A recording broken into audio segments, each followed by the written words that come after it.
And he got me on one of the biggest breakdown days that I had. I mean, it was a not pretty Randy day. And he said, Randy, I'm going to tell you something. Most people choose to tear apart one part of their life and then fix it. He said, brother, you're tearing apart your identity. You're tearing apart your relationship. You're tearing apart your career. You're tearing apart. And he just went down the and he said, and I don't envy you. And I said, you shouldn't, because it's terrible. Welcome in to Menfolk Journeys, the podcast of great conversations with men. I'm your host, Chris Foster, and we're going to explore how we wear this beautiful and confusing mantle of manhood in the 21st century. Look, I get it. In public life, a lot of men are knuckleheads. But in private life, we can be thoughtful and we can be reflective if we have the right conversation, if we feel comfortable talking about our story. And we all have a great story to tell. And we can all learn from those stories. We can learn about who we've been, who we are, and who we want to be. And that's why we're going to have this conversation, so we can learn from other men just like us. And in this conversation, I'm going to be speaking with my new friend, Randy. Randy put himself through the gauntlet. Like you heard in the intro, he changed everything about his life, his career, his marriage, his direction. What do you do when you tear yourself apart and build yourself back up? How do you build yourself back up? This is a fascinating conversation, a brave man. Welcome in to Menfolk Journeys.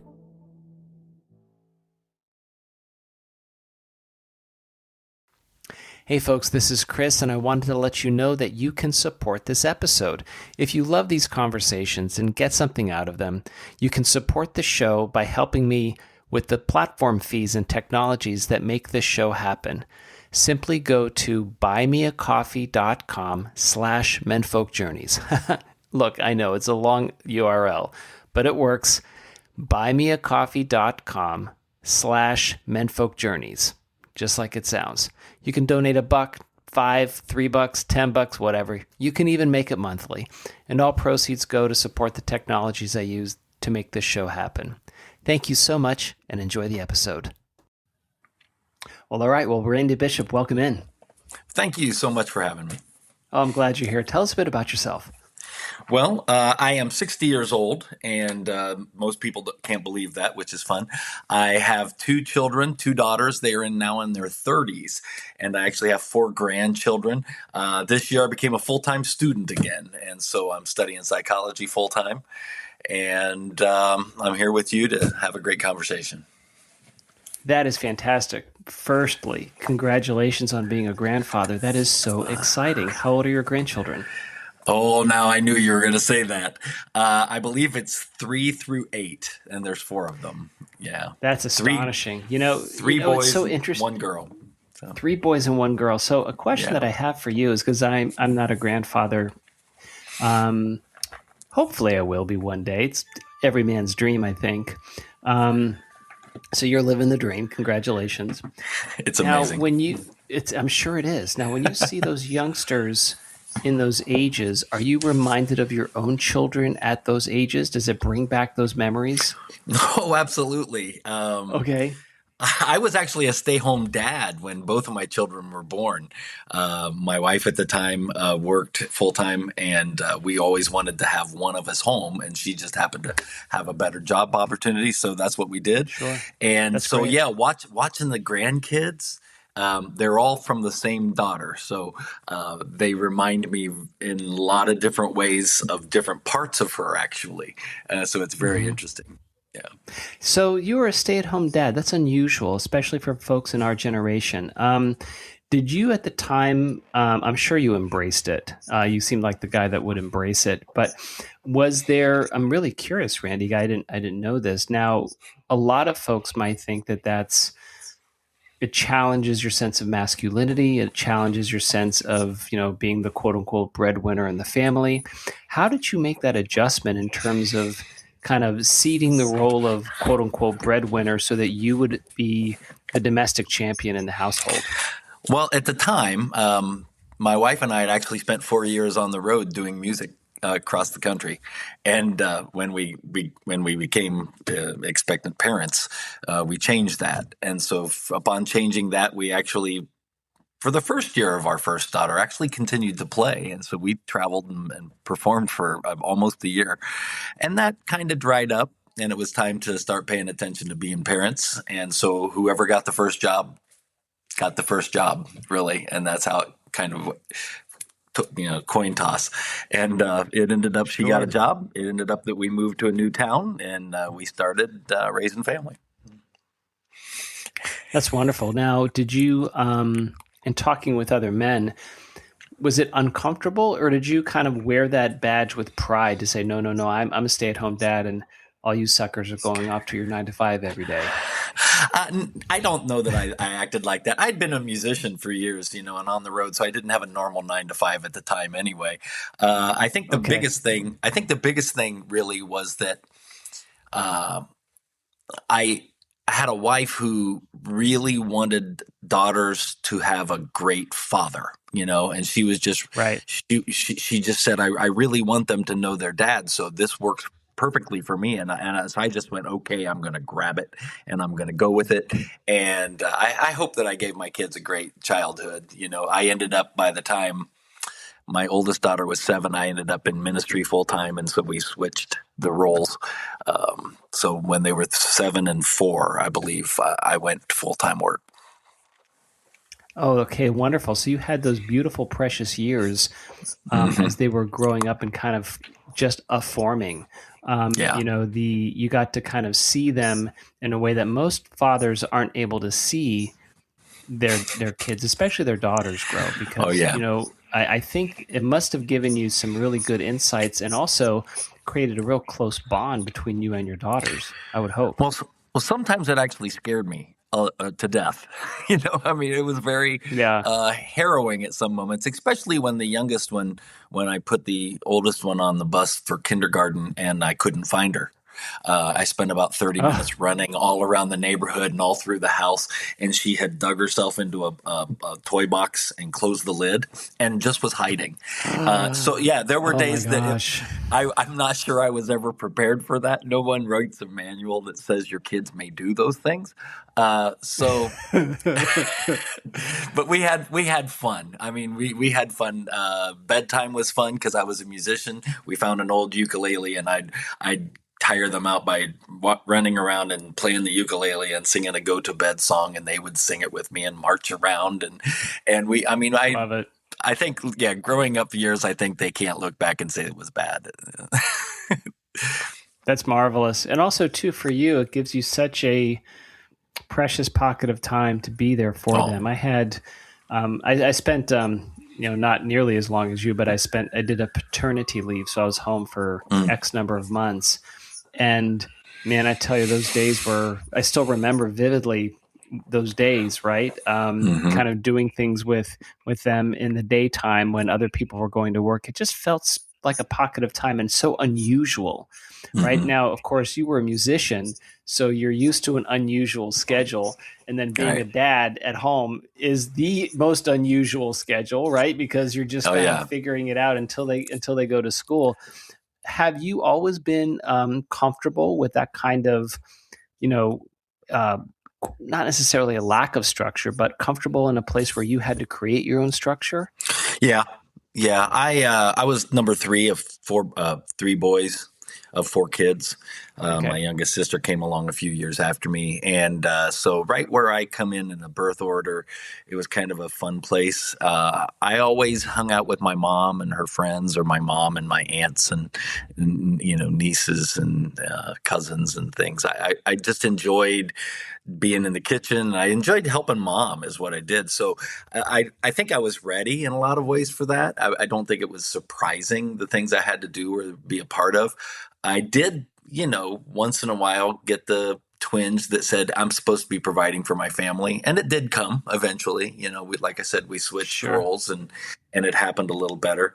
But as a musician, for years on the road with my wife at the time, we had a very unusual schedule anyway. So yes, I was very used to a very unusual schedule.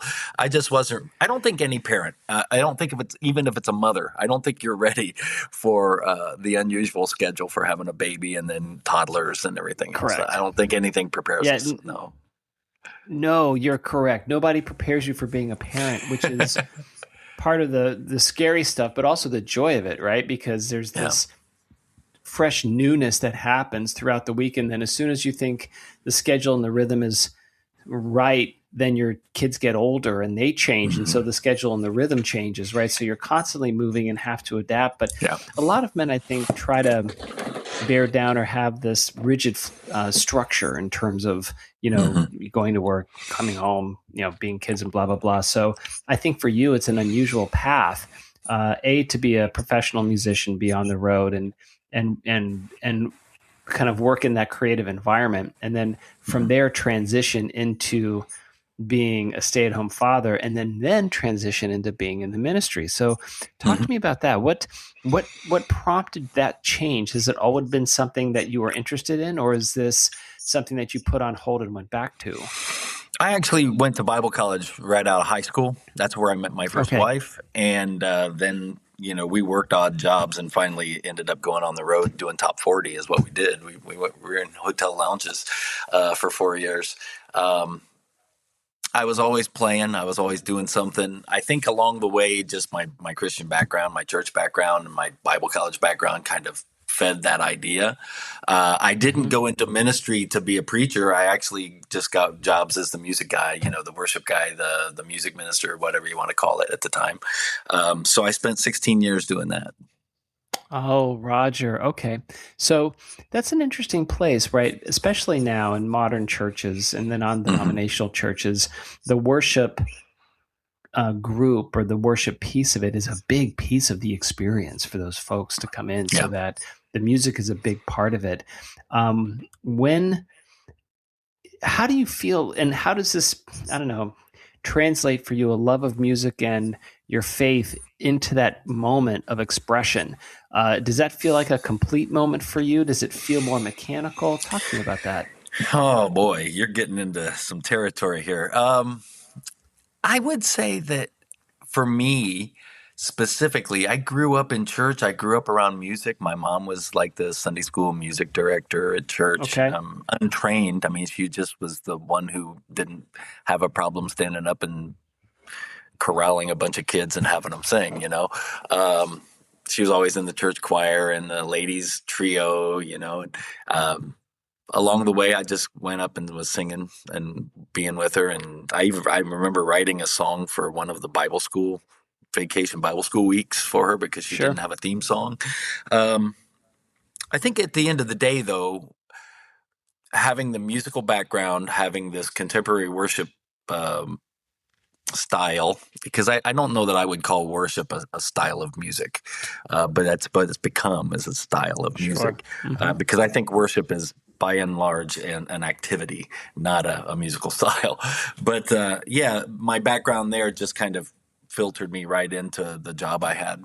And as far as the expression of it, it was just natural because it was the perfect combination of my background in church and Bible college, my background in music, and of course, being a contemporary person, keyboards, guitars, ready for the drummer, and everything else. It just worked. Yeah, it just fits. No, I love your phrase where, worship is an activity versus a musical style. Absolutely. When you are, because these songs are contemporary and they feel like rock songs. I mean, they just do.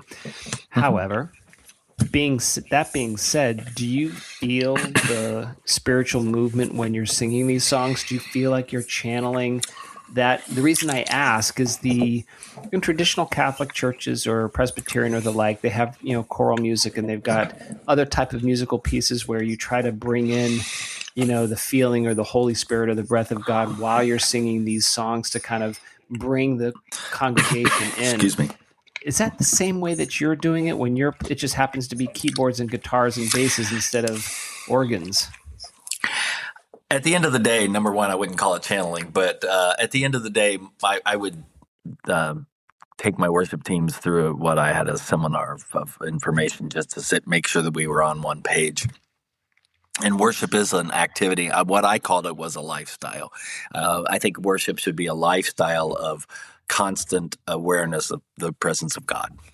And so if you look at it that way, then worship can be having dinner. Worship can be playing music or singing in church. Worship can be sitting with your best friends and just talking about some of the stuff of life.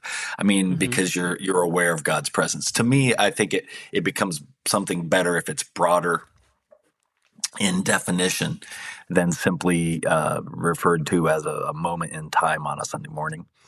But as far as the moment in time at a corporate gathering and Sunday morning, my job, as far as I was concerned, was to be the best at what I did, lead a team of people to be the best at what we do. And I'm not saying that we were all perfect or wonderful musicians. It's volunteers, but you do the best that you can do. And you make sure that everybody's focus is to be aware of God's presence, to be praising him for the things he's done and worshiping him for who he is. And that takes understanding some of those things. And we don't understand God in his immensity. If I would tell you that I know God, I would say no, I don't. I don't think I ever can. But I have a big enough respect, a big enough understanding to go, I'm this big, and I'm not going to say I know God like that. But sure. Giving that to the congregation to follow, I think that's really what my job was. Sure, and that makes sense. And I like that idea where you're giving that connection, you're connecting with them in the sense of where everybody is in relationship to the presence. The music is a vehicle for that kind of expression and that love. It also is a binding element for everyone in the congregation, because especially if they know the songs, they can feel the songs. There's a harmonic frequency that happens from the music that, relates and, puts everybody literally on the same wavelength, right? So there's a shared communal experience. It's extremely powerful. And I think that for you then to move into that as a life and a profession, to me is a really interesting and profound profession, because every day you're working on and working around and working with the presence of God, in your vocation. Well, to be honest, every one of us are. Okay. I mean, if you think about it, I'm not exclusive. No worship leader or no pastor is exclusive to understanding that the presence of God is here. If God is omnipresent, he's everywhere. He's always present. If he's omniscient, he knows everything. I mean, the bottom line is we all are always in the midst of God, and he's there. So I'm not exclusive to that experience. And I think that's one of the things that kept me humble.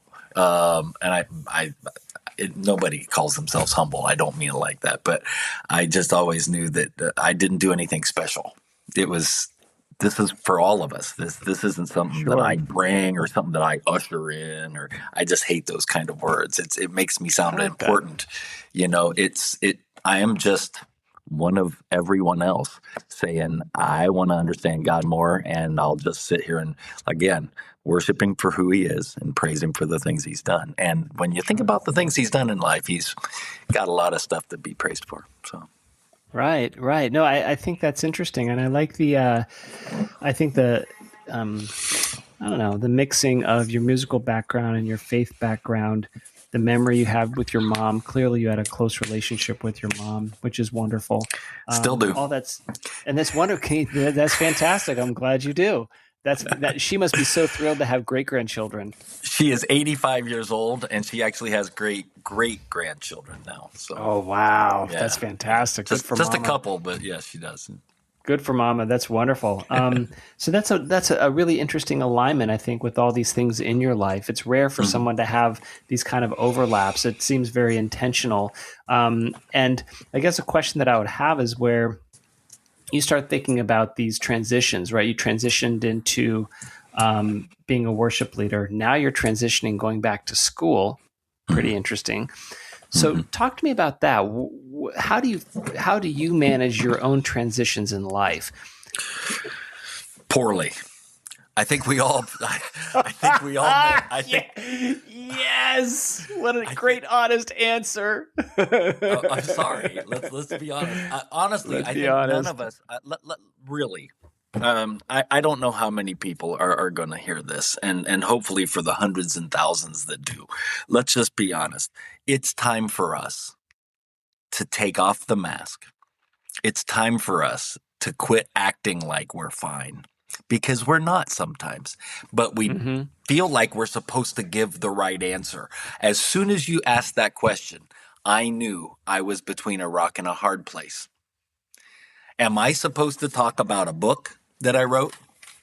Am I supposed to talk about this right now? Or am I supposed to tell you the truth about Randy? And I decided in one split second to tell you the truth. And the truth is, I'm terrible at it. Why do you think I wrote a book? Because I went through a process and I said, at least this worked this time, And I think we think that transitions occur once and big, but honestly, you're absolutely right. You just named it. You transitioned from here, and you transitioned from here, and and now you're transitioning into school. I mean, you just identified several of my transitions that I gave you in just how many minutes have we been here? About 18. 18 minutes. I haven't even told you about the other 3, 4, or 5. There are more. Because why? Because let's be honest. Let's be honest about the journey. We're all on this journey of life, and sometimes it's not being honest that really kind of hangs us up. So, yes, I don't always do it well. No, that's wonderful. It's a great answer. It's an honest answer, and I think that the question is. Some people plan for a transition. Some people say, this is what I want to do. They're super intentional, and this is where I want to go. Sometimes transition is thrust upon you. Any parent will know that even if you, quote unquote, plan to have kids or try to have kids, you never actually know when you're going to have children. And even though you go through all the things of, I'm going to make the nursery, I'm going to build the crib, I'm going to get the onesies, I'm going to do this, I'm going to get everything ready, I'm going to get everything ready for the time we got a birthday plan, we've got a hospital plan, everything's ready. Bro, you're not ready. No, you're not ready. No. You're not ready at all. No. And so even that transition to parenthood is a sharp shock, right? And then as I learned, as I went through my own child raising experiences, as my kids were transitioning and getting older and changing, I started to transition and get older and change too. Things that mattered to me before didn't matter as much. Things that didn't matter to me really mattered a lot. And so we're always going through transitions. And I think you're right. A lot of men in particular handle transitions very badly because each transition that you go through, that anyone goes through, is an emotional experience, whether you like it or not, whether you subvert the emotions or express them. It's emotional because we're emotional creatures. So, exactly. As you started to go through, you say, you handled these transitions poorly. I'm not going to say why you think that is, because we're human, but what was a moment when you realized, holy, I'm really not handling this well? Actually, that's about the right words. Let me tell you that I probably handled many of them better than the last one. Okay. And I'm not sure that I handled all of them well, but but at least I tried to do them well.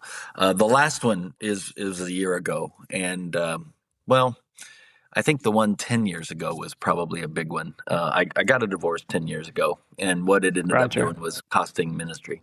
And one of the greatest things I've ever done in my life, and one of the jobs that I enjoyed the most, that was the most, I hate to say lucrative, but it's the best job I ever had, in a couple different places. But I felt like I was operating the right frequency of Randy. I felt like I was had something meaningful to offer. There's nothing like, and I'll never forget. There's nothing like getting home and getting on Facebook and reading somebody's Facebook post, and you realize that the words that they just put on there was inspirational, and you write to that person and you say, "Wow, that's really great," and that person says, "Yeah, it should be. You prayed it this morning in church," and I go, "Really? You're quoting me? Don't quote me." But when somebody does it, you're like, "Wow, I don't remember what I prayed, but apparently Sure. it made it to somebody." So yeah, one of the best and greatest things I've ever felt honored to do. It cost me, and it was a hard transition.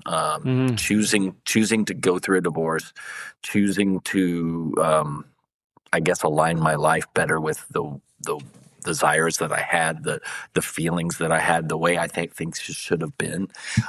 It cost me something. I'm not sure it should have. I think that in ministry, I try to explain that mercy, there's grace, and there's love, and there's acceptance, and then, it cost me that. So they ended your worship contract after your divorce? Yeah. I mean, it was complicated. I mean, I had another job after that for a little bit, and I mean, I was in 2 or 3 places, but yeah, it was a hard transition. It was a hard transition because I had actually been very unhappy at home for years, waiting really to release my kids as adults. I stayed quite a long time, and tried to make a great life in my working relationships and serving people while really being unhappy at home. And that's probably way too honest for most ministry folks.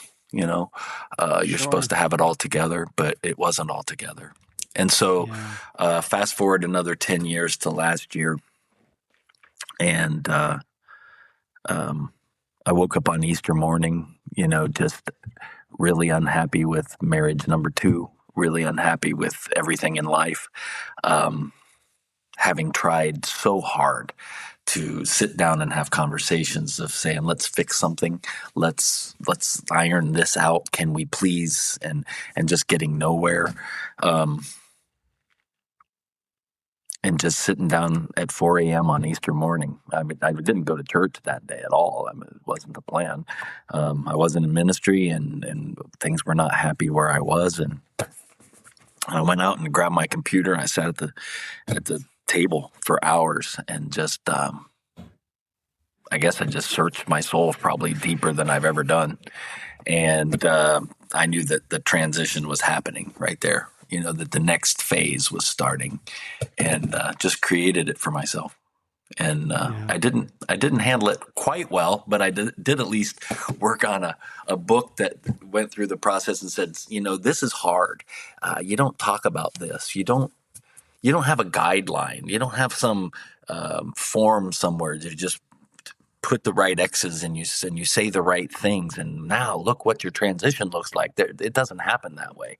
It was easier to become a parent than to be facing 60 and that unhappy and that dissatisfied and that low of energy, and it was really a daunting moment. Yeah, that's that moment where you have to be true to yourself, but the to do that requires a massive, painful, hard transition. And I'm sure, we've all experienced these moments where you kind of know in your gut what you need to do, but then there's the uncertainty and the doubt and the pain and the difficulty, and you don't want to go through what you have to go through to do the right thing for yourself, right? And and there's this it's interesting when my younger daughter was younger and she was in the teenager years, she was talking about some things that were hard, and I saw this one ocean documentary, And what struck me about this documentary was they were talking about a lobster. And I was thinking about that when I was talking to my daughter, and I said, well, honey, you're lobstering. What that means is that you've shed your shell, and when you do, you're really vulnerable, like you're exposed. So you have to crawl under a rock, and you have to sit with yourself, and you have to be uncomfortable and understand that discomfort, but protect yourself. And then suddenly you grow a new shell, and look, you're stronger and bigger. It's just that process of exposure is so uncomfortable, and it makes you, and you're vulnerable to attack, right? You're vulnerable to pain. Absolutely. And that's the only way you actually grow your shell to be even stronger than you were before. And it takes time. And unfortunately, it's not. And it takes time, but it's not easy. That's the thing. No. It's one of these things, Randy, where if you choose that transition, gosh, you're choosing to walk over, those hot coals, right? And so anyway, but it's very hard to do. I had one of my best friends. I called him one day. I'm going to preface this with, I moved. I went to another state. I got a full-time job somewhere. I chose one of 2 or 3 places to throw applications to see if I could land something so that I could get away and start fresh. And I wanted to be where people I knew were. So I only put it in specific cities so that I would at least have somebody that I knew somewhere I had lived. And ended up being in Fort Wayne, and I knew a couple people and somebody in Michigan. And so my best friend in Michigan, walking through this with me, former ministry colleague, actually, from Michigan. And he got me on one of the biggest breakdown days that I had. I mean, it was a not pretty Randy day. And sure. And he said, Randy, I'm going to tell you something. Most people choose to tear apart one part of their life and then fix it. He said, brother, you're tearing apart your identity. You're tearing apart your relationship. You're tearing apart your career. You're tearing apart. And he just went down the and he said, and I don't envy you. And I said, you shouldn't, because it's terrible. And he went, how you holding up? I said, I'm not, but I'm going to get up tomorrow and do it again, And it was really hard. But I mean, he put in perspective what I didn't realize I had actually done, which was just tear it all down. We'll be right back.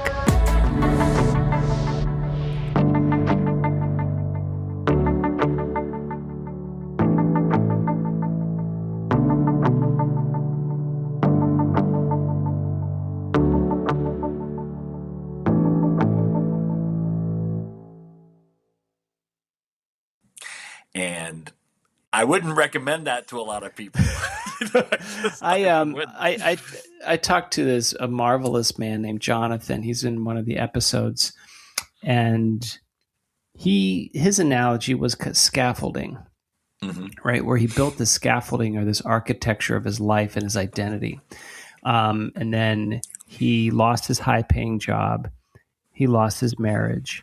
And from living in a multi-million-dollar house, he was now living with his parents in their retirement mobile home. And a handful of months later, and he had to completely rebuild the scaffolding of his life. And my question was, for you too, Randy, like if you decided that you were, or you went through tearing all those areas of your life, I guess the question is, with what was left, did you bring anything from your former identity into this new identity, or did you completely start fresh? That's a really good question. I think the biggest thing is, I don't think we ever erase everything that there is. I think we have to have some sort of a foundation. And so, yes, I had been questioning, my religious background and my Christian faith. I had been questioning so many things, but I think there were core ideals. I think there were core things that stood the test. I don't think everything was just washed away. That would be I think that would be one of those places where people contemplate, driving off a bridge. Sure. That would be just literally elemental in just how could you survive, really tearing that much apart. I had a hymn when we grew up. It said, I know whom I have believed, and am persuaded that he is able to keep that which I've committed unto him against that day. And something always said, no matter how much I might question, no matter how much I might not like, and no matter how much I might say, I'm not sure I agree, there were these fundamental core faith beliefs that said, this I know. And I was angry and I would scream and I would do all kind of stuff. And my good buddy former colleague from ministry would say, just go ahead and scream and let it out. And he encouraged me. And I'd say, I don't feel right screaming at God. He said, what? He doesn't understand? I mean, he's really good at just letting me, throw something at him and then him saying, go through it. Do what you need to do. You're going to get on the other side. And so, I think I had a core of things. But one of the reasons that I ended up writing my book was, again, nobody walks you through that process. Nobody says what that process looks like. Nobody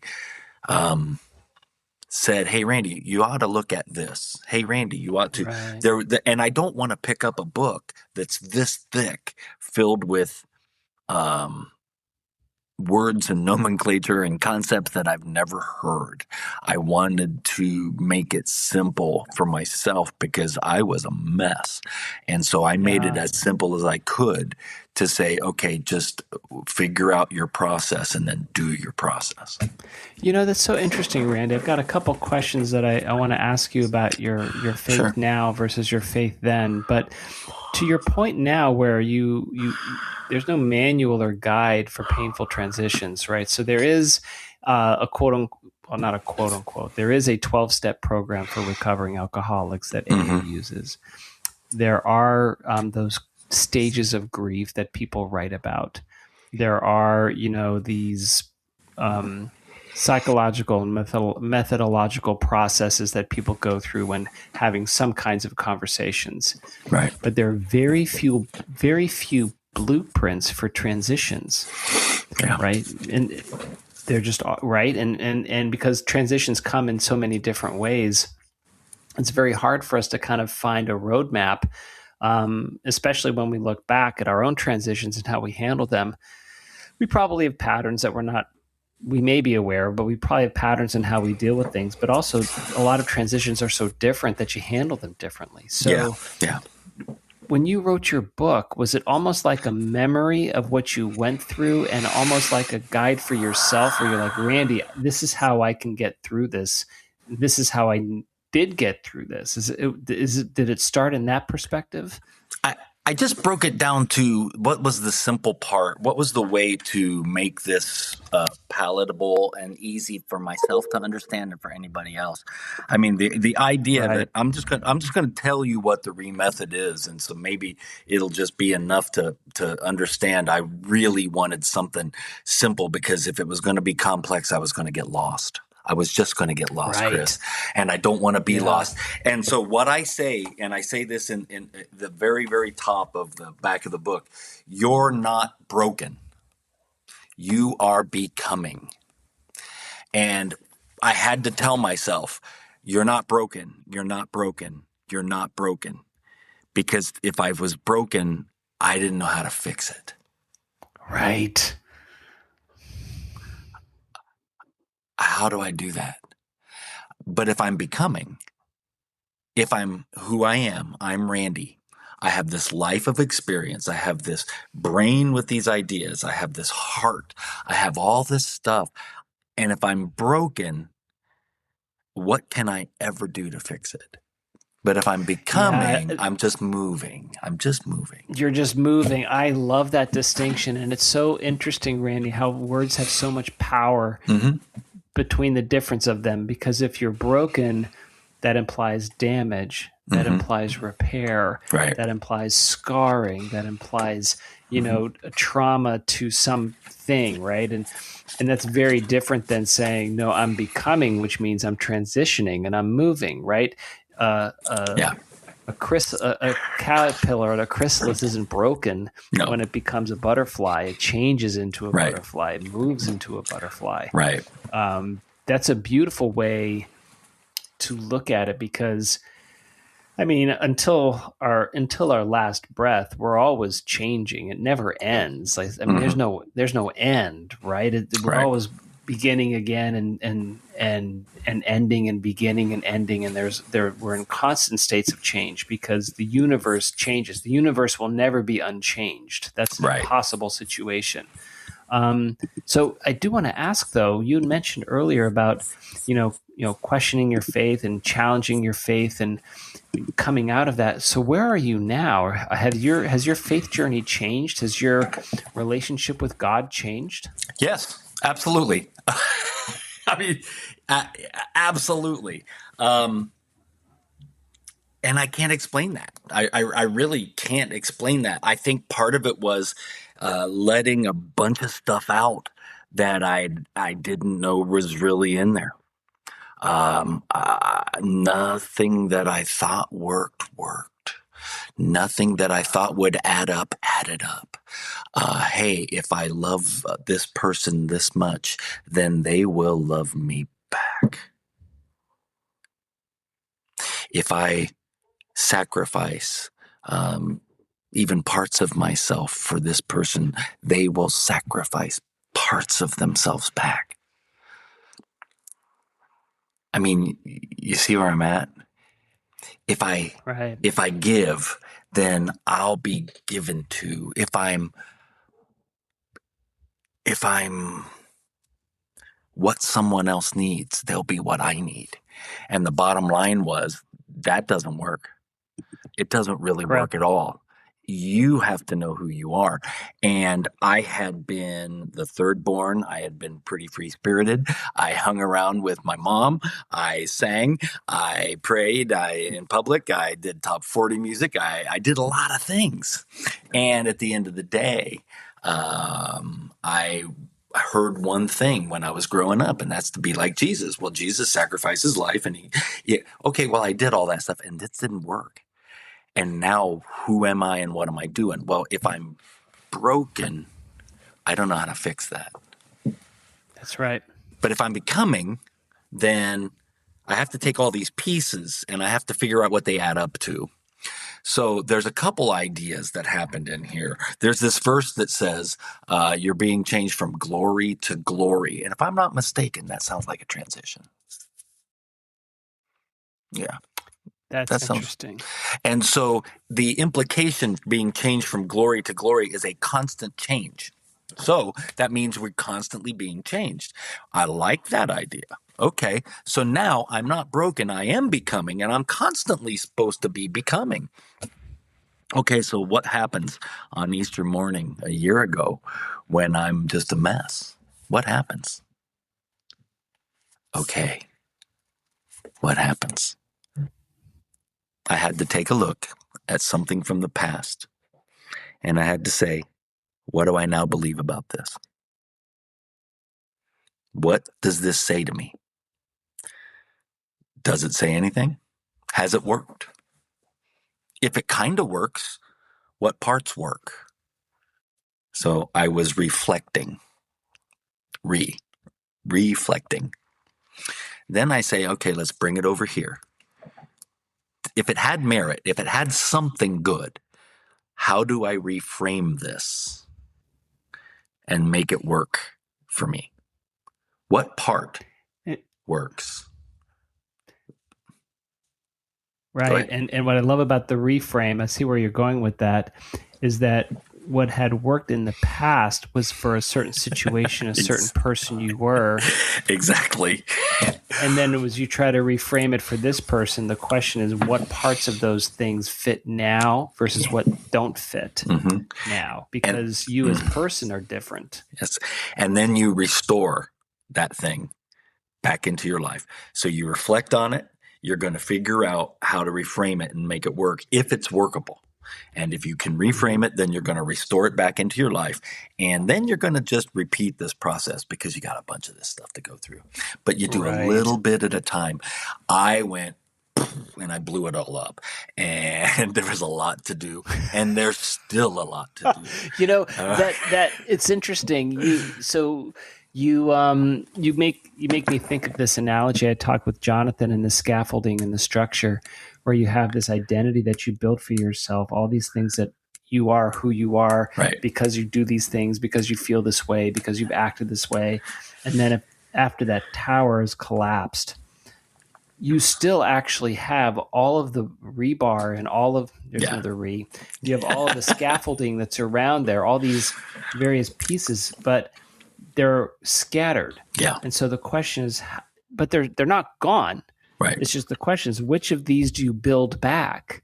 And maybe sometimes you build them back in the same way, or you take a piece from your previous life and it attaches to another piece that's different in this life, right? And you rebuild it to where you are now. Yeah. The interesting thing about that, Randy, is that even though you went through a significant transition / trauma, like I said, I don't believe in midlife crisis. I believe in midlife transitions. No, you're good. Yeah, you're good. And so you have this midlife transition and you're rebuilding, but brother, you're going to be rebuilding again in another time, right? I mean, I think about how I've rebuilt kind of my identity, who I am with what I was and what I am now. And I've had to do that multiple times. I've reached a stage now where the older I get, Randy, the more I'm trying to be like my 5-year-old self, right? To figure that person out, who that core person was, and be more of that person because it's the most authentic person I can be. Right. Versus a guy that I was, 15 plus years ago, maybe 20 years ago, and I was scratching and clawing professionally. I had to put a posture, right? I had to have a posture of who I was. So for you now, a year later, you're looking at Randy a year ago Easter, which is actually just about exactly a year ago. Yeah, it was. And here you are now. What do you say to that guy a year ago? If you could go back, what would you tell him? That's a great question. I would probably like to say the very first words that I started to write, which is, "You're not broken," because I felt broken. I felt terrible. Yeah. I had hit, and I'm a tender guy, so if I start to cry, I apologize. But I had apologize. I had hit such a wall of frustration, such a wall of disillusionment. I had lost my grandparents when I was 12 and 13 on my mom's side, a year apart from each other, and they were both 60 when they died. And everybody told me that it was just not sensible for me to think I was going to die when I was 60. But when I was 12 and they died, that's all I could think of. And that's all I thought for all these years is I'm on my last year. Wow. And no one understood that. No one held my hand and goes, "Wow, that must be really hard on you." Yeah. What I got was, "Oh, your mind's playing tricks." I know that. You don't think that I'm not cognizant of the fact that there's no reality to this? But in my bones and in my soul, and since I was a kid, this has been what I have always thought. And I can't shake it. So I'm on my last year, and it sucks. Right. And then in January of last year, I went to the doctor for a physical, and there were all these problems. And she called me back and had another thing of blood tests, and that scared me. And then she called me back after those blood tests, and my wife at the time was working at home, so she didn't go to the doctor with me. She was working and upset with me about something. And I went to the doctor, and the words that came out of her mouth was, I think because of these numbers. I want to send you to a specialist. And I said, okay, what for? She said, well, these indicate a blood cancer. Now, she didn't tell me what a blood cancer was. I never really put those things together. I was just in shock. Okay, you just said the big C word to me, and I'm supposed to die this year. Oh, my God. Okay. And you were like, I was right all along. And I went home, and my wife was upset with me. And I said to her that the doctor wants to send me to a specialist because these numbers indicate that I have a blood cancer. And she just fluffed right over it because she was upset about something. And I felt absolutely alone in the universe. Yeah. I had given, I had loved, I had done all these things for all my life to two women and kids and everybody else, my family, my mom, my brothers. No one understands how I'm feeling right now. And the person that I'm with is just mad and doesn't hear blood cancer on the year that I'm turning 60. And I was fit to be tied. And it was so hard. And so by the time Easter came around, and she said, by the way, it takes a long time to get into these specialists. And I said, you got to be kidding. Yeah, so it's weighing over you for those months, right? Because it's like, what do you mean? You just put this literal sword of Damocles like right over my head. Yeah. You know, and especially at the time what you needed from your partner was for everything to shut down and for her to focus exactly on you and to say, okay, how can I help you with this? Right. What do we need to do to help you get through this? Yeah. I understand completely why you felt alone. Exactly. Because the person you were supposed to be with wasn't there. Didn't hear it. And so what happened is a couple months had to go by from that moment, and I finally got into the what do you call them? Oncology hematologist or whatever. Mm-hmm. And she explained, okay, we've taken your blood, we've looked at this, and we think this is outliers, and so we don't think there's a problem, and we'll check again. And everything became fine, but that was just about Easter. Yeah, but also too, what happens then is that there's this exposure to what your relationship really is. All these things were already there, and so I was facing all those things. And on Easter morning, then within a week or two of all this stuff coming out, okay, that you're fine. But all of that angst, all of that pressure, all of that stuff was already out, and I'd already been unhappy, and I'd already been planning, and I'd already been thinking, and it was just about to occur anyway. So I got up and I sat down and I went through the process. And it was still turning 60 in July of last year was still really hard. I woke up on July 20th and I went, well, I'm still here. That was weird. Right. But that makes a lot of sense to me, Randy, because for 50 years you put this.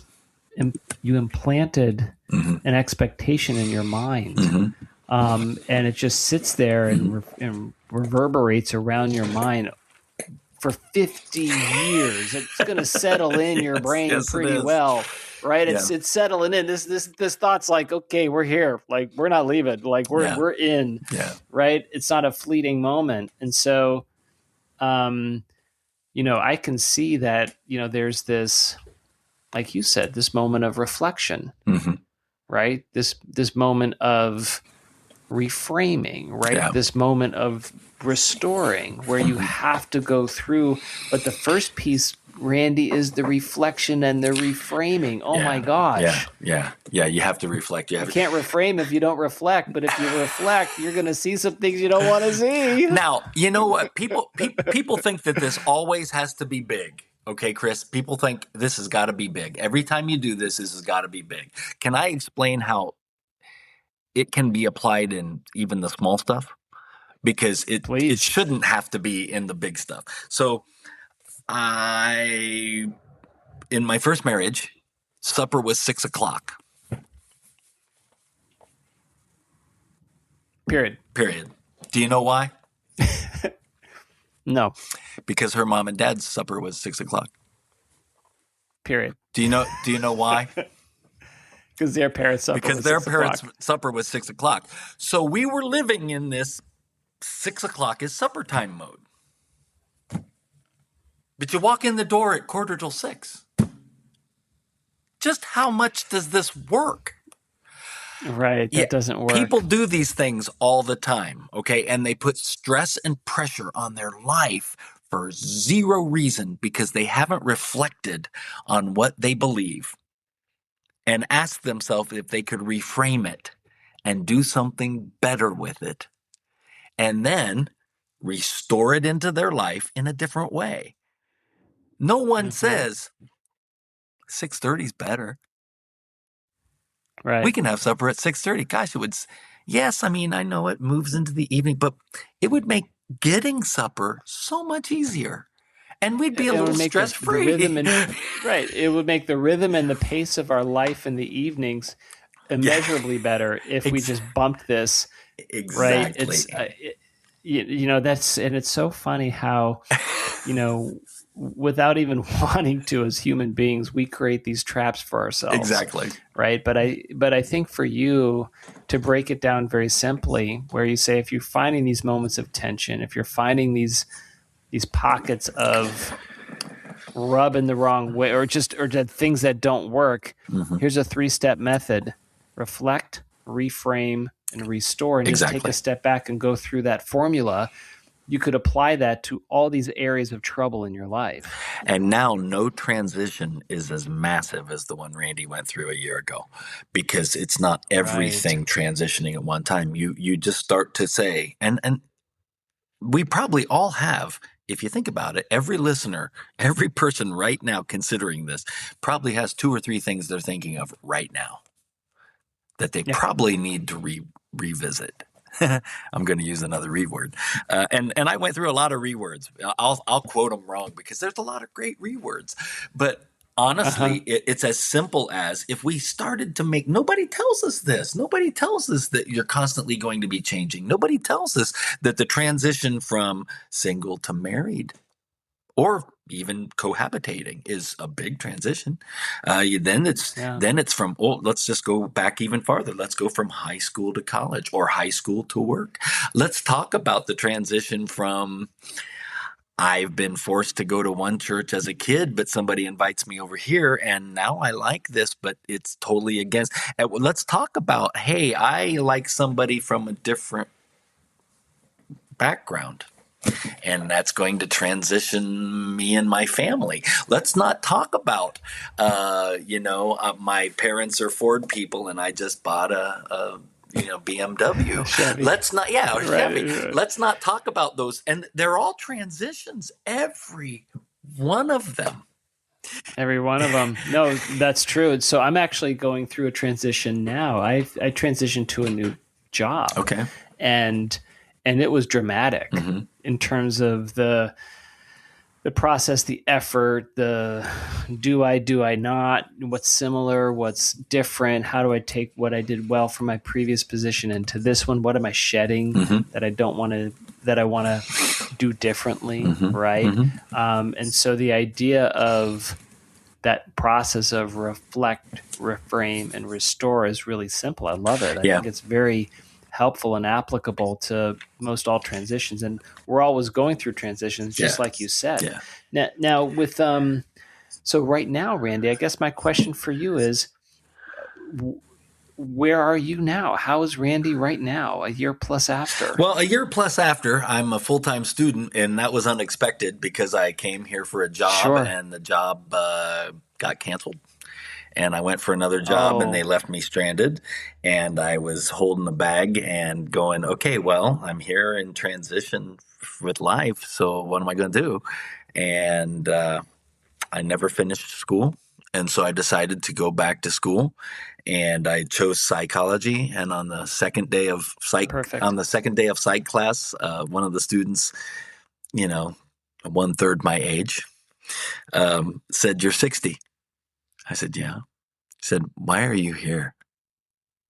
We're standing outside the door to psych. And I said, "Do you really want to know the answer?" He said, "Yeah." And you'll forgive me for saying it this way. I said, because after all of my life, I want to understand what the hell's been going on. Nice. And he looked at me and went, I can buy that. I said, okay, thanks.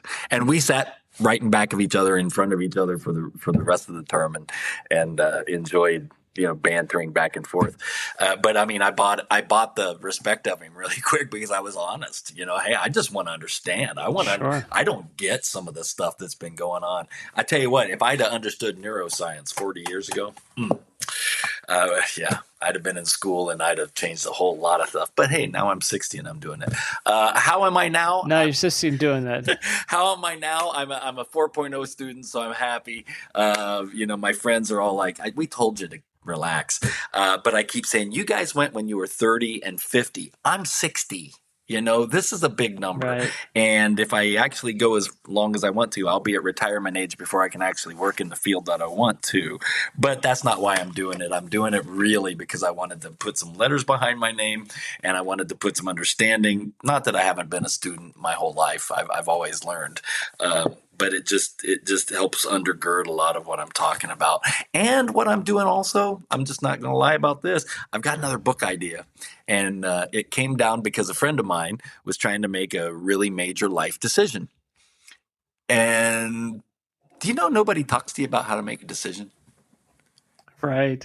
No, they don't. So we had this very simple decision-making grid that we did with our family. Okay. So I'm a visual guy. All right. So we had a grid, imagine with the axis of, low to high on each side. Mm-hmm. So we had 4 quadrants. Okay. And going the y-axis and the x-axis. On the x-axis, we had feels bad, feels good. Okay.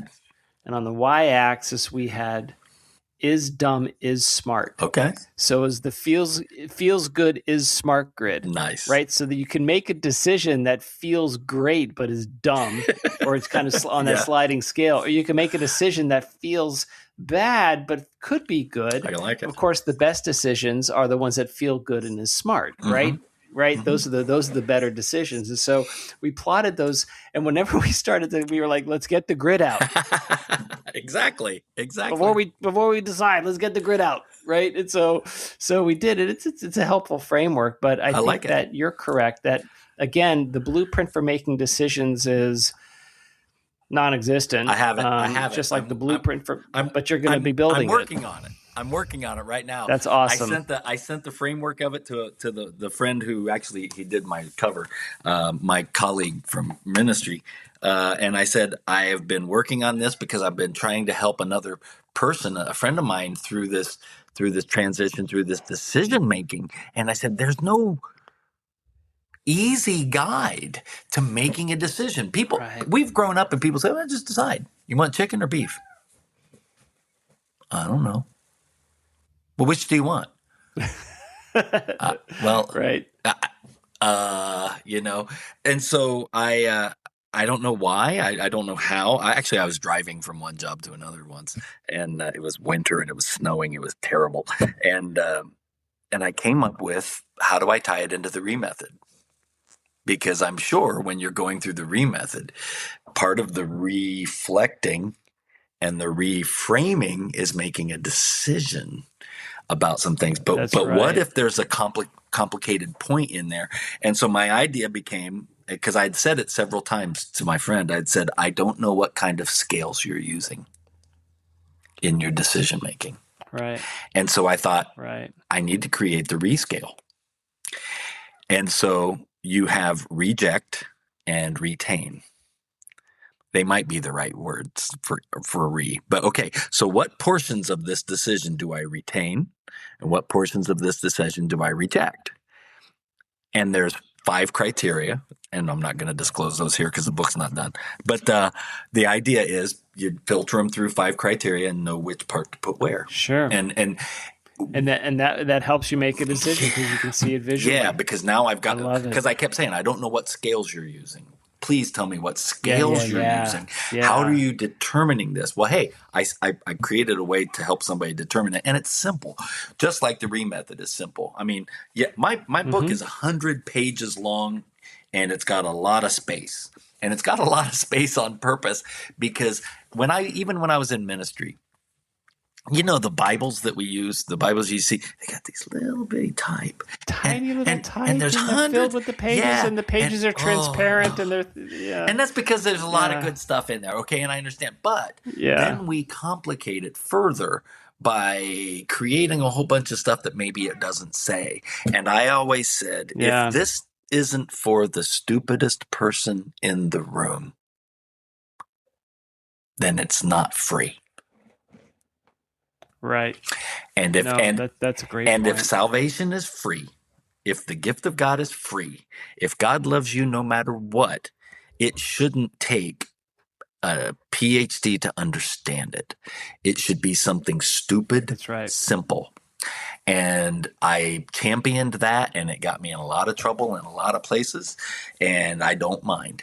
I really just don't. And so when I did because when I did my book, there's a lot of space, and I did that on purpose. Yeah. I used some big type here because I'm old, and I can at least say that. And I just thought I needed to be as simple a process, because when you're going through this, you don't need to be bogged down. You just need something that's easy to figure out. And that's what I did. Yeah. That's marvelous. I love it. Congratulations. Thank you. I can't wait for your second book. No, I do have one final question for you, Randy, then, before we split. Who is someone that you know that I don't know that I should know? Dave Montgomery. That was fast. Awesome. I'd love to meet Dave Montgomery. Dave Montgomery was my colleague in ministry. He has a story that I'm not even going to tell you about. He can tell you about. But Dave has he's the guy who did my cover for me, because he had been doing I think he's on 7 or 8 books now, and he just is he's got a fascinating story. He's a fascinating man. He's way smarter than me. But when I threw this at him, he was like, "You got to do this book." And I was like, "Really?" He's like, "Yeah." And he was the guy the day that, of course, that I was blowing up, that he said, "Man, I don't envy you." Sure. And I don't either. But you need to meet Dave Montgomery. I'd love to meet Dave Montgomery. All right. Well, thank you so much, Randy, for sharing your story and spending time with us. And then when your next book comes out, I do want to talk with you, because, you'll be at a new transition then. Yep, absolutely. All righty. Well, thank you so much. Have a wonderful evening. Thanks, Chris. You too. I appreciate you letting me come on.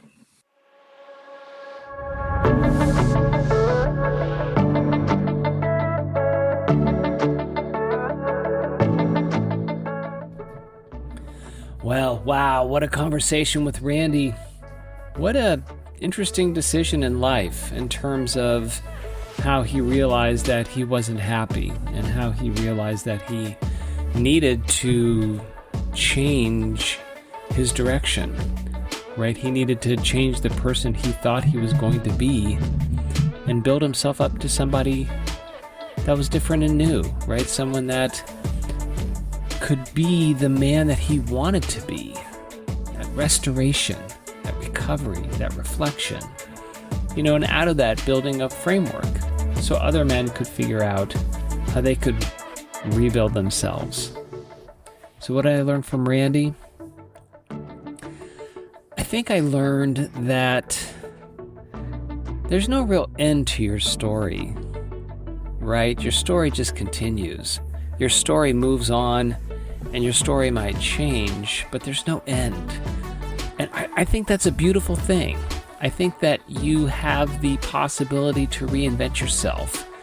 Have you ever been in a situation where you needed to break apart who you've been and rebuild who you wanted to be?